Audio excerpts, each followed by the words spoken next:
에베소서에 가보면은 62년도에 사도 바울이 에베소에 보낸 서신, 에베소 4장 11절에 보니까 어떤 사람은 사도로, 어떤 사람은 선지자로, 어떤 사람은 복음 전하는 자로, 어떤 사람은 목사와 교사로 주셨다.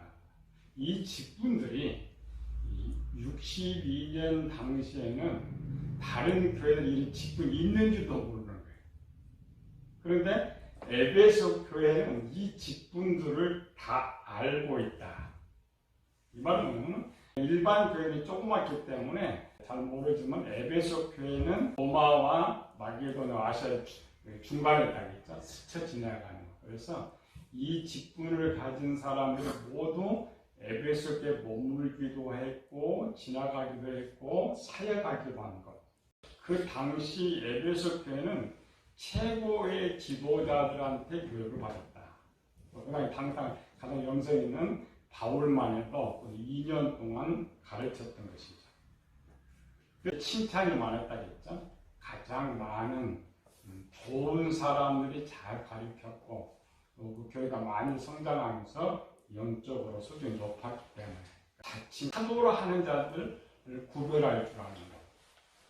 그 사람이 진짜 목사냐 가짜 목사냐 다른 교회는 그런 게 있는지도 모르는데 사람들 와서 내가 사도라고는 다 속아야 되고 목사라면 다 속아야 되는데 에베소 교회는 분별할 정도의 능력을 가지고 있었던 것이죠.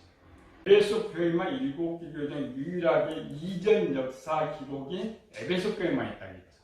6개 교회는 기록이 남아있지 않았는데 그래서 에베소 교회가 왜 그렇게 칭찬을 많이 받았는가. 우리는 보통 7개 교회면은 칭찬하면은 서머나와 빌라델피아 교회를 그들거든요. 아니고 에베소 교회가 받은 칭찬처럼 월등하게 많아요.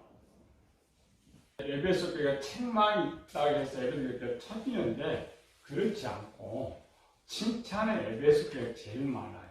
에베소 교회가 어떻게 해서 이렇게 많은 칭찬을 받을 수 있고 영적으로 이렇게 장성한 사람의 수준이 될 수 있느냐를 찾아가려면 과거 기록을 찾아가야 하는 거죠. 과거 기록이 사도행전에서는 에베소 교회가 어떤 교회가 설명이 없어요. 누가 스쳐 지나갔다만 기록되어 있고 에베소 교회 가장 잘 기록하는 것은 에베소서죠. 62년도니까 35년 전 사도 바울이 에베소 교회에 편지를 보냈는데 이 말은 그 당시 에베소 교회 모습이라고 볼 수 있어요. 에베소 교회가 이런 교회라요. 그래서 제가 이제 중요한 거 뽑았죠. 3절이나 신령함도 4절 거룩하고 흠이 없게 5절 자기의 아들들 7절 은혜의 풍성함 죄사함 8절 모든 지혜와 총명을 9절 그 뜻의 비밀을 11절 기억 13절 인치심 17절 지혜와 계시의 영 18절 마음의 문을 밝히사 19절 능력이 지극히 크시니 대표적인 은혜 12개 12개는 뭐냐면 에베소 교회가 받은 12가지 성경 전체를 열어서 이보다 나오지는 않아요. 성경에 있는 모든 복들이 에베소서 1장에 기록되어 있는데 성경 어느 것을 열어도 이런 복을 한 곳에 다 기록된 곳이 없어요. 단어라도. 그런데 에베소에 이걸 받아버렸단 말이에요. 기록되어 있는 내용들이 많은 것은 본문 12장 8절 이런 게 중요한 걸 묶고는 9가지 은사가 있죠. 지혜의 말씀, 지식의 말씀, 믿음, 영, 병 고치는 은사, 능력, 행함, 애헌함, 영들 분별함, 방언, 방언들 통역. 고린도 교회가 받았던 은사 9가지가 기록되어 있어요. 은사 부분이고 또 시편 18편에 보면은 하나님에 대한 용어들은 나의 힘이 되신 여호와여 여호와는 나의 반석이시고 나의 요새시고 나를 건지시는 나의 하나님, 나의 바옛, 나의 방패, 나의 구원의 뿔, 나의 산성. 하나님께서 가장 이렇게 짧은 곳에 기록된 것이 크게 세 개예요. 에베소서 1장, 고린도서 12장, 시편 18편인데 시편 18편은 다윗이 만난 하나님을 표현하는 것이고 고린도전서는 은혜가 아니고 은사 부분에서 9가지인데 에베소서 1장에 나오는 것은 성경 전체에 나오는 하나님 대표적인 은사들이 그곳에 기록되어 있는데 놀랍게도 기록한 것이 아니고 받았다는 거예요. 언제? 62년. 공통된 단어가 있어요. 색깔이 공통된 단어가 뭐예요? 줄친 것 말고 뭐가 제일 많은 거예요? 팜플렛에? 같은 색깔. 우리, 너희. 12가지의 은사를 받을 수는 있어요. 하나님의 백성이 받을 수는 있는데 그렇게 받은 사람 찾아라 못 찾아요. 에베소 은혜가 얼마나 컸던데 한 사람 받을 수는 있어요. 완벽하게. 근데 이렇게 다 받은 사람은 하나도 없어요. 성경에.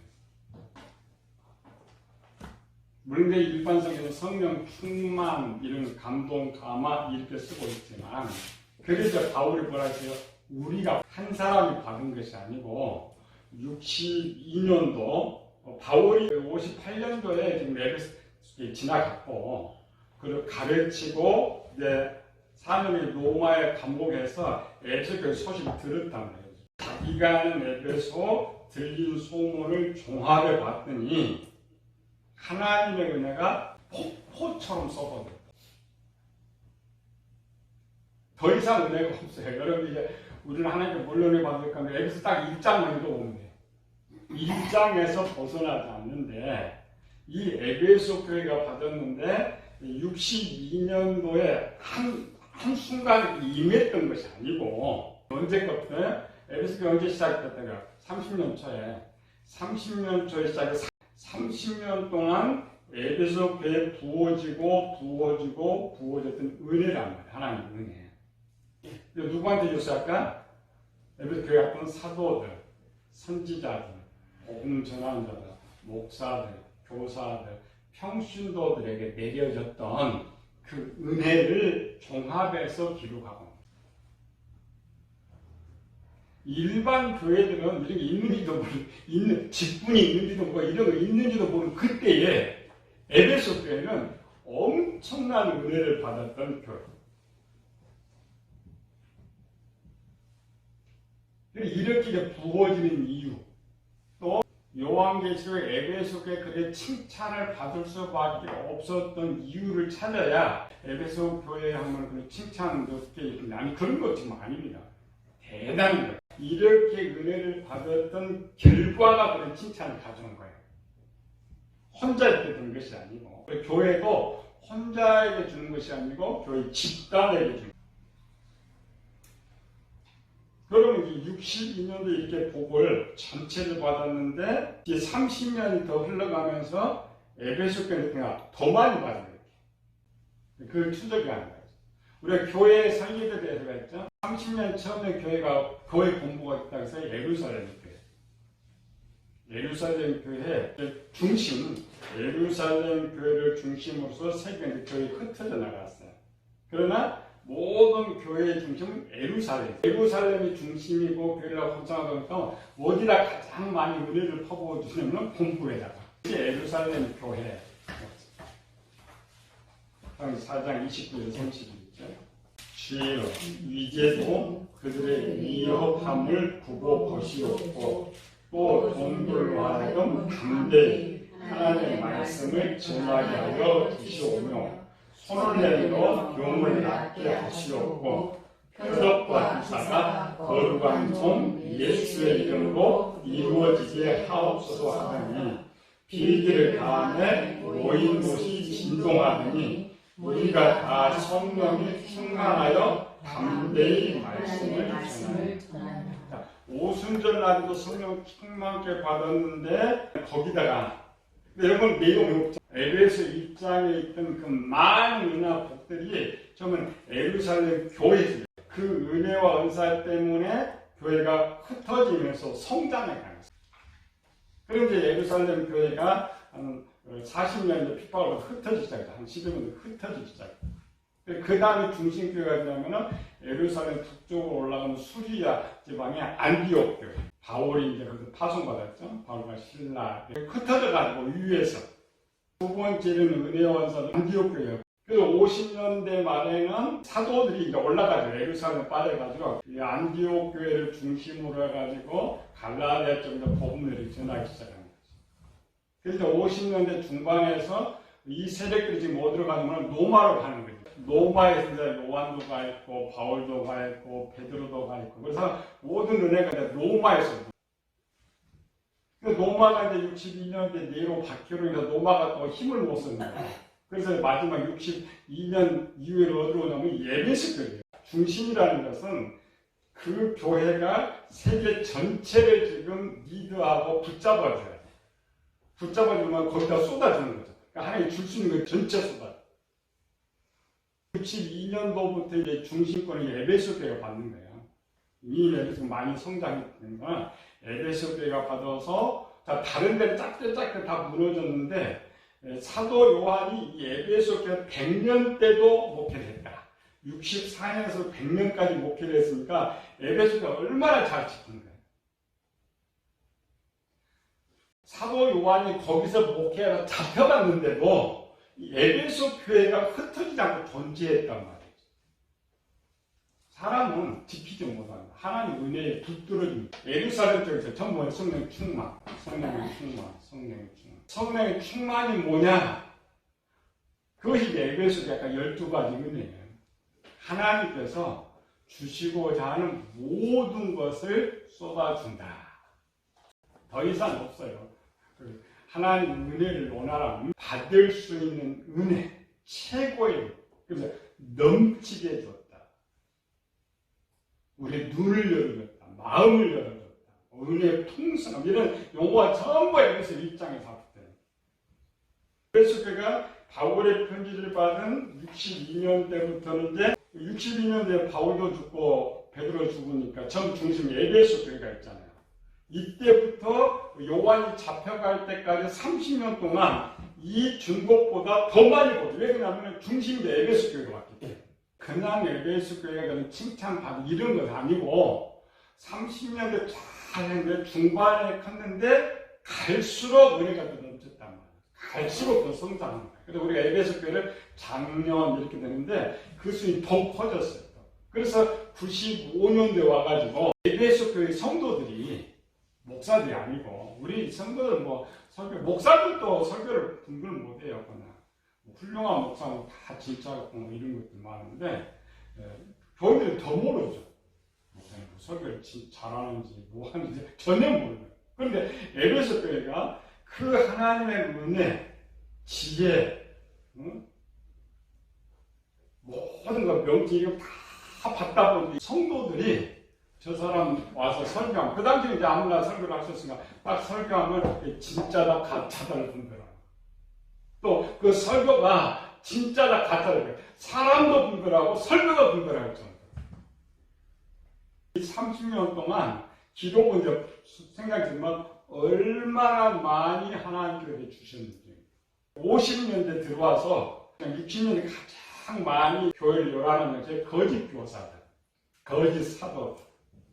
그 베드로서 신이나 유다서는 전부 거짓 사도, 거짓 선생에 대한 책망이에요. 에베소 교회는 아예 그 담당자들 아주 신실하고 믿음이 좋은 사람이 있었기 때문에 그런 쓰지 않았기 때문에. 근데 평신도들이 그 정도 수준. 그래서 칭찬하죠. 사도라되 아닌 자, 거짓말하는 자, 니골라다. 당시 유명한 사람들을 다 분별할 수 있을 정도로 에베소에서 성장하는 배경에는 에베소서 1장의 은혜란 말이에요. 그 은혜가 갈수록 더 많아졌다. 우리가 배울 때는 사모해야죠. 에베소 교회에 대한 12가지는 우리에게 내리게 바라야 돼. 그 단어를 외쳐면 충만한 거예요. 근데 우리는 배경을 모르니까 에베소 교회 쪽 밑으로 내리라고 해요. 1번 선문할 때, 2번 빌라델피아 때, 3번이 아닌데 원래 칭찬으로 에베소가 1등이에요. 교회도 크고 원래 교회가 클수록 부패한데 에베소 교회는 그렇지 않았어요. 그런데 문제가 생겼어요. 무슨 문제가 생겼어요? 그래서 계시록 2장 4절 보세요. 그러나 너를 책망할 것이 있나니 너의 처음 사랑을 버렸느니라. 그러므로 어디서 떨어졌는지를 생각하고 회개하여 처음 행위를 가지라. 만일 그리하지 아니하고 회개하지 아니하면 내가 네게 가서 내 촛대를 그 자리에서 옮기리라. 에베소 교회가 지금 처음 사랑을 버렸는데 나중에 촛대를 옮기겠다는 것이 아니고 지금 에베소 교회가 바로 지금 촛대를 옮길 만큼 타락했다는 거예요. 안 맞는 거죠? 칭찬과 책망이 원래 안 맞는 거예요. 그렇게 아름다운 교회인데 왜 하나님이 촛대를 옮긴다는 버린다는 거예요. 지금 교회를 버려버려요. 그래서 촛대를 옮긴다는 의미가 또 나중에 보면 여러 가지가 나오겠지만은 이 촛대는 사자들 신실한 그 목양하고 있는 사람을 옮긴다. 이런 여러 가지 뜻이 있어요. 그런데 가장 심각한 거 외형은 정말 멋있는데 하나의 딱 한 가지 전부 지옥한 거예요. 이걸 이해하려면 예수님 당시로 돌아가 봐요. 이런 게 많이 나와요. 똑같은 상황. 에베소 교회와 같은 상황. 첫 번째 나온 게 우리가 지금 계속되고 창세기 6장입니다. 에베소 교회는 그 이방인들이기 때문에 조금 겸손해요. 그런데 노아의 시대, 에녹 시대 하나님의 아들들은 대단한 교만을 겪고 있어요. 자신들이 신의 아들이라고 생각했어요. 우리도 그냥 하나님 우리 아버지 이렇게 생각하지만 훗날에 유대인들은 자기들 선민이 하나님 백성이라고 생각했잖아요. 근데 하나님 아들 시대는 그보다 더 높여가지고 자기들이 신의 아들이라고 생각했다. 누가? 세세우스는.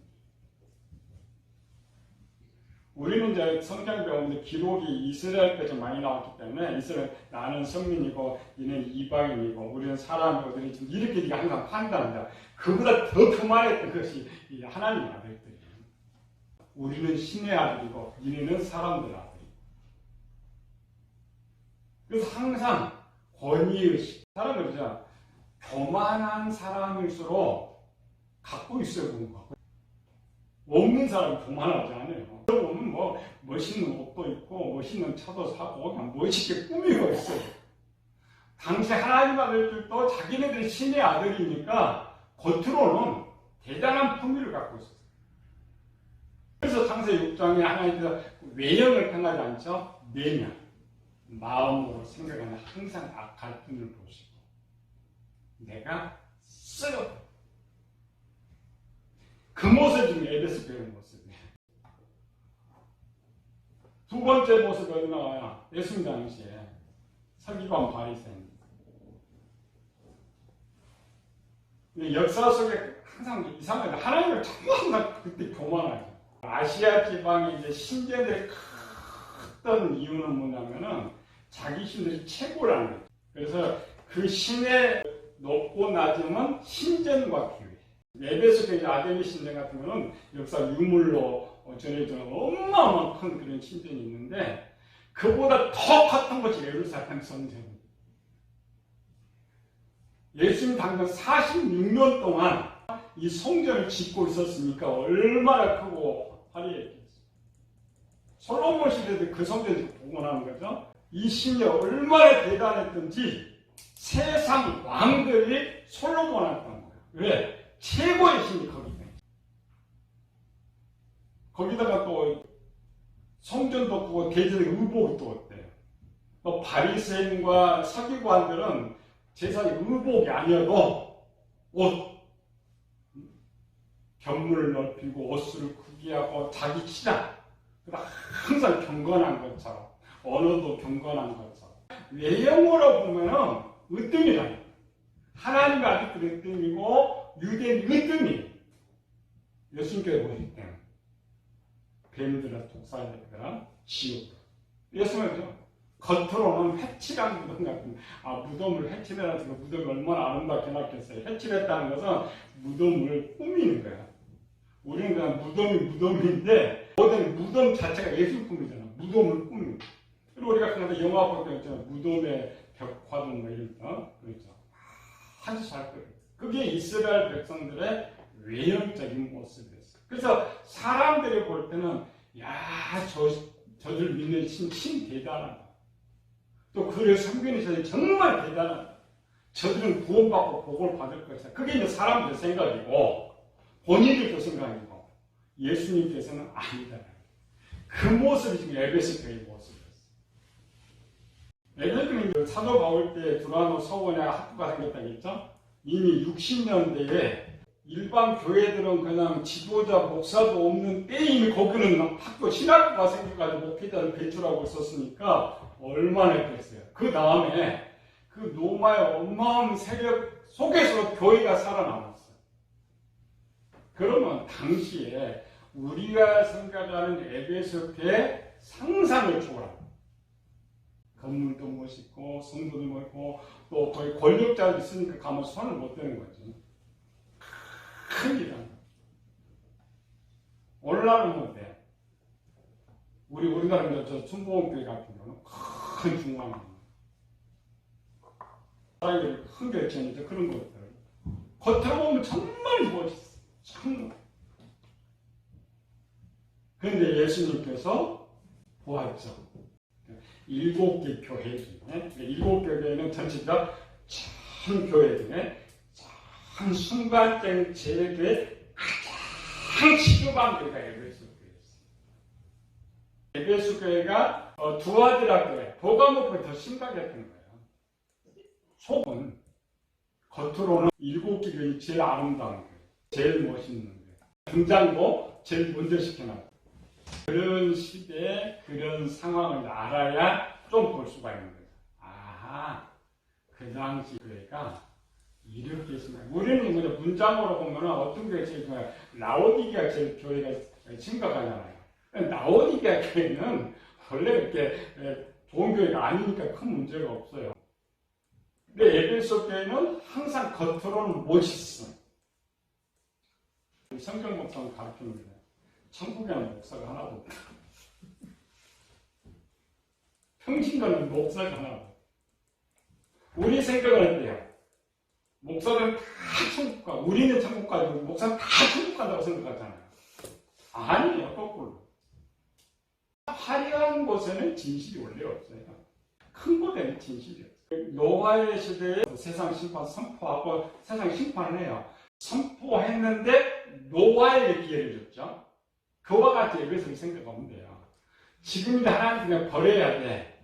버려야 되는데, 이제 이 에베소 교회가 역사로는 2000년 전이지만은 지금 우리를 말하잖아요.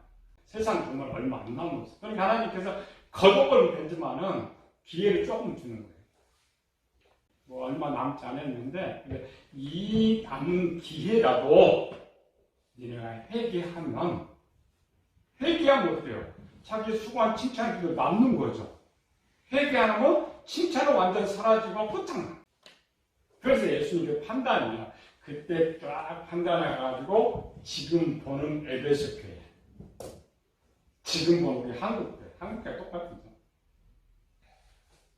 이미 그 한국교회 자체가 라오디게아 교회, 에베소 교회예요.